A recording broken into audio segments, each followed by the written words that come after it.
Como vocês podem ver, o vídeo de hoje vai ser sobre a minha graduação no meu intercâmbio de high school.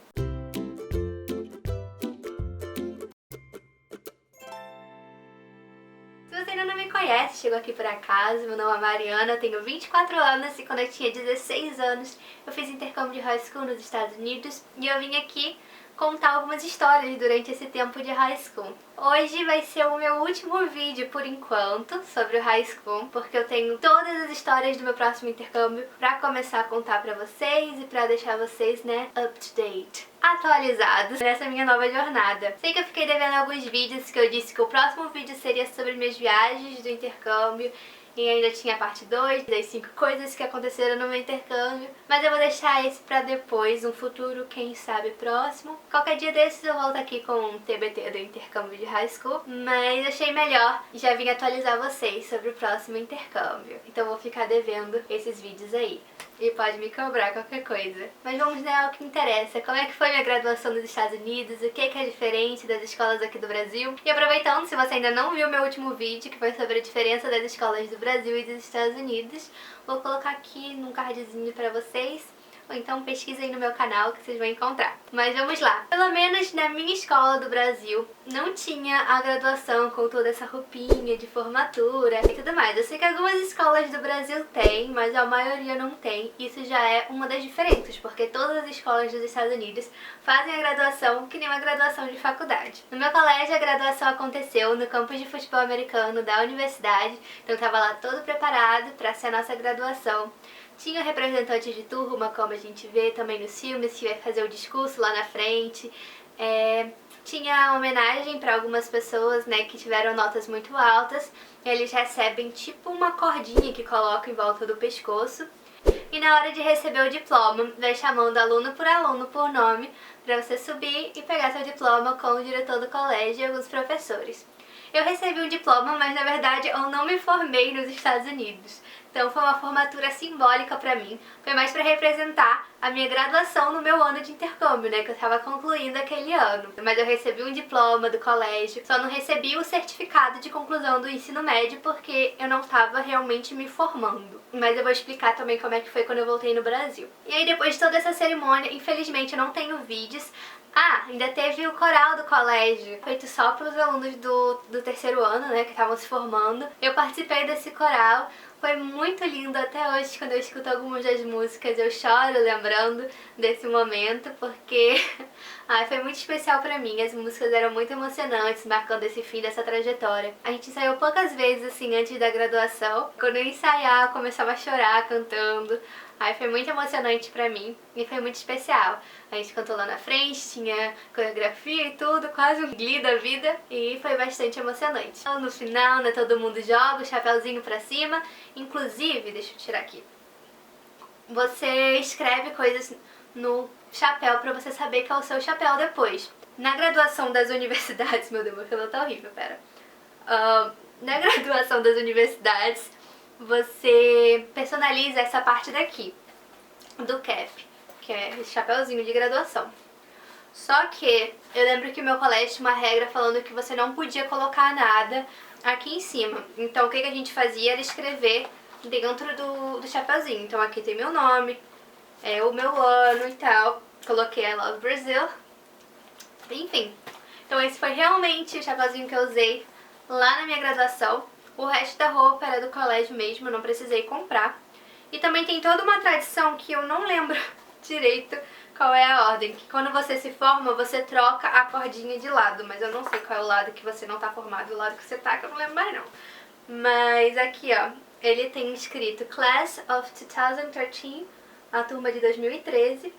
É muito bonitinho, apesar de ser engraçado na cabeça, né? Aproveitando que eu já tirei, vou deixar assim.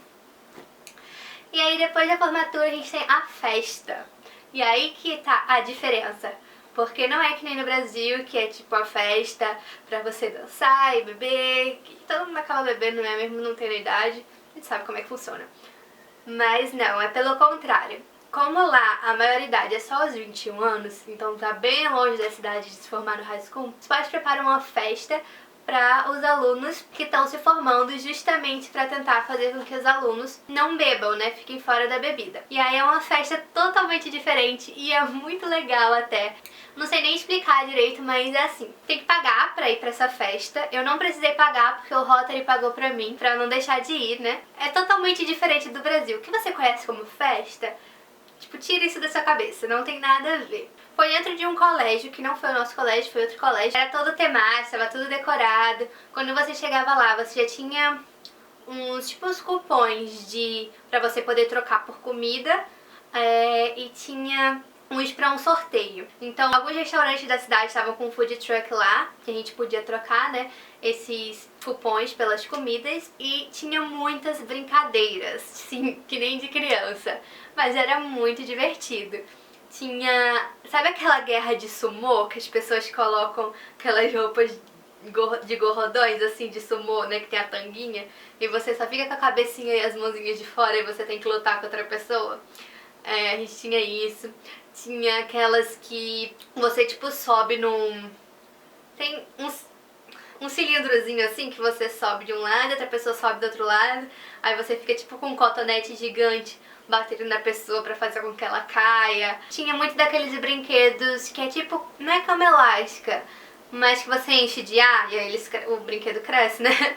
Mas aí tinha tipo de maratona. Não é maratona, percurso, que você tem que ir correndo, passar por um monte de coisa, escalar e rastejar, enfim, tinha que sair do outro lado. A gente brincava, era essas coisas de criança, na verdade. Tinha um que era muito engraçado, que era também nesse cama elástica, que não é cama elástica, né? Esse inflável. E aí você se prendia, tipo um elástico gigante, que você se prendia nele, aí você tinha que ir correndo ou andando o máximo que você conseguia. Era você contra outra pessoa, né? Isso você preso no elástico. Aí você vai esticando, esticando, esticando o elástico, né? E andando até o máximo que você conseguia pra ver quem conseguia mais, chegar mais longe. E depois do nada o elástico, tipo, voltava você com tudo, de volta pra parede. Enfim, tinha essas coisinhas engraçadas. Tinha bingo. A gente ganhava muitos presentes, tipo, no bingo, uma rodada direta, e aí se você fosse lá jogar, toda vez que você ganhasse, você escolhia um presente lá. Eu tenho um urso gigante, tipo, sério, não dá nem nesse vídeo, eu tenho um urso bem grande que eu consegui trazer de lá. Eu ganhei tanta coisa que eu não consegui segurar. E aí tinha um sorteio, e o sorteio era assim, porque muita gente tá indo pra universidade, né, se mudando e tudo mais. Então tinha sorteio de televisão, sorteio de videogame, e tinha os sorteios mais bestas, assim, de coisas menores. E aí você tinha várias opções de cestas de presentes, e disso na televisão, videogame, computador, enfim. E aí você tinha que... Acho que a gente tinha 2 cupons, alguma coisa assim, e você escolhia em qual que você queria colocar, em qual urna você queria colocar, né, qual presente você queria. E eu ganhei um PlayStation, que era o PlayStation 3 na época desse sorteio. Eu nem acreditei, eu não tava prestando atenção no sorteio, na hora do sorteio, porque eu tava assim, né, não vou ganhar mesmo. Tava conversando lá com os amigos, tava todo mundo, uma multidão aí na frente pra ver quem ia ganhar os sorteios. E era por número, era um número que a gente tinha. E eu bem de boas, ele gritando número e ninguém. Falando, cadê a pessoa, cadê a pessoa? E eu assim, conversando nem aí. E depois que eu me toquei, aí eu escutei assim, peraí, esse número é meu. Aí eu ganhei o PlayStation, todo mundo ficou pé da vida, falando que eu era intercambista, que eu não era do colégio, que não era um absurdo. Aí ficaram no meu pé querendo comprar de mim, ou que eu trocasse. Mas enfim, trouxe pra casa um PlayStation 3, que ainda tá aqui em casa, mas é o mau uso. Mas ganhei. E também teve uma noite de hipnose. Foi um cara lá que fazia hipnose em todo mundo, quase um Pyong Lee da vida. Só que eu participei para ser hipnotizada, mas eu não fui hipnotizada, eu saí assim na metade. Umas meninas foram e falaram que foi muito verdade, que tudo era verdade. Agora, não sei se eu acredito ou se eu não acredito, mas acho que pode ser verdade sim.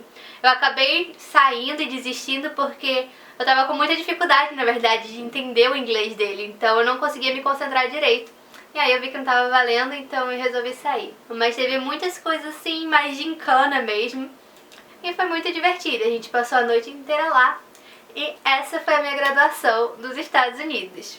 Agora deixa eu explicar um pouquinho também o que eu tive que fazer quando eu voltei pro Brasil. Pra minha real graduação e formatura. Eu voltei pra cá no finalzinho de agosto, nos últimos dias. E eu tava no terceiro ano, né, quando eu voltei. Eu fui no segundo, tava voltando no terceiro. Foi super tranquilo pra eu validar meu ano no Brasil. Eu só tive que entregar, tipo, minhas notas pro colégio. E eu já tinha conversado com o colégio antes de eu ir, né? Porque assim, o MEC tem toda uma regra que você tem que fazer, tipo, 5 aulas obrigatórias. Você tem que escolher entre umas regrinhas lá do MEC, que eu não sei se ainda é do mesmo jeito. Eu lembro que o primeiro semestre que eu tava lá no intercâmbio, eu tava seguindo essas regras do MEC. E aí depois minha mãe foi perguntar lá no colégio, eles falaram, não, pode deixar, ela pode fazer qualquer cadeira que ela quiser, qualquer turma que ela quiser. Não precisa se preocupar com isso não, que a gente valida aqui. Então quando eu voltei, eu trouxe só o meu histórico, né, do meu ano lá do intercâmbio. E o colégio fez o seguinte, que foi até um pouco sacana, porque eles mentiram pra mim numa hora, mas enfim. Assim que eu cheguei, tipo, na semana que eu cheguei, teve o último simulado do terceiro ano, que era a prova, né, que era tipo um Enem. E aí eu fui fazer essa prova, mas falaram, não, fique tranquilo que é só pra você se situar, entender como é que é a prova, não vai valer nada pra você. Depois a gente faz uma prova pra valer sua nota do ano todo. Uma prova pra valer a nota do ano todo. Enfim, fiz esse simulado, achando que não tava valendo nada. Chegou uma hora que eu já tava cansada, que eu chutei algumas questões. E aí depois, perguntando pro diretor, perguntando pro coordenador, né? Cadê? Quando é que a gente vai fazer a minha prova? Como é que a gente vai fazer a minha prova? Quando é que vai fazer a prova? Aí ele chegou pra mim e falou, não, aquela lá que você fez já vai valer. Eu fiz, é o quê? Sim, a gente vai pegar aquela nota lá daquela prova que você fez, assim que você chegou, a gente vai repetir como se fosse a nota, todas as suas provas durante o ano foi aquela nota. Eu fiz, não acredito nisso. Mas enfim, no final deu tudo certo. Eu fiquei reprovada em uma cadeira pela primeira vez na minha vida. Porque aí todo mundo ria da minha cara falando que eu resolvi fazer uma recuperação só pra saber como é que era, né, já que era a última recuperação do colégio no terceiro ano, que eu nunca tinha feito recuperação, e deu tudo certo. Então eu fiz uma prova, no final das contas, e minha nota foi repetida durante o ano inteiro, como se eu sempre tivesse tirado aquela nota. E aí eu me formei com todos os alunos. Detalhe que eu cheguei faltando um mês e alguns dias pro Enem, porque o Enem foi um pouco mais cedo no ano que eu cheguei. Então eu lembro que assim, os dias foi os dias que eu tava reacostumando com a cultura do Brasil e com tudo, em falar português, enfim, tava me reacostumando mesmo. E aí depois começou, eu nem comprei meus livros do terceiro ano porque não fazia nem sentido. Aí o colégio deu uma apostila de revisão, que era exatamente faltando um mês pro Enem. E aí, tome-lhe estudar, eu taquei as caras nos livros. Eu chegava no colégio, né, de manhã cedo pra minha aula, almoçava por lá, passava a tarde inteira na biblioteca, estudando até chegar a hora que o colégio ia fechar. Quando o colégio fechava, eu ia pra academia, voltava pra casa e essa era a minha rotina diária. Eu estava muito estressada também, porque eu queria muito passar no Enem logo. Eu não queria ter que passar um ano fazendo cursinho, mas hoje em dia eu vejo que isso tudo é besteira. Cara, se eu tivesse passado um ano fazendo cursinho também ia ser super tranquilo. E não tem nada do que se preocupar com isso. Mas consegui passar no Enem de primeira, graças a Deus. Apesar de todo o desespero. E foi super tranquilo, não perdi nenhum ano de intercâmbio. Mas tem alguém aí que ainda tá querendo fazer intercâmbio de high school. Não se preocupa com isso em relação a perder ano ou não perder ano. Porque vai por mim. Quando você chegar na faculdade você vai ver que as coisas são totalmente diferentes. Pode ser até que você queira mudar de curso depois, como eu fiz. Então, ninguém tá perdendo ano, na verdade. O intercâmbio você ganha muitos anos de experiência e é uma oportunidade única para todo mundo. E essa foi minha história de intercâmbio. E, quem sabe, em breve, ou não em breve, eu volte aqui com o TBT do High School pra falar mais algumas coisinhas que eu fiquei devendo pra vocês. Próximo vídeo eu começo a situar vocês um pouquinho mais de toda essa minha trajetória até eu resolver fazer esse meu novo intercâmbio. E aí eu conto todas as histórias pra você, porque tem muita história ainda pra eu contar, pra eu poder atualizar vocês, deixar todo mundo assim, ó, sabendo realmente em que passo que eu estou agora, principalmente, né, nessa loucura desse coronavírus, que, né, deixa as coisas um pouco incertas, mas eu tenho fé que vai dar tudo certo. E se Deus quiser, daqui a uns 3 meses eu tô embarcando para esse intercâmbio, se tudo tiver voltado ao normal. Mas é isso, acompanhe minhas experiências e espero que vocês tenham gostado.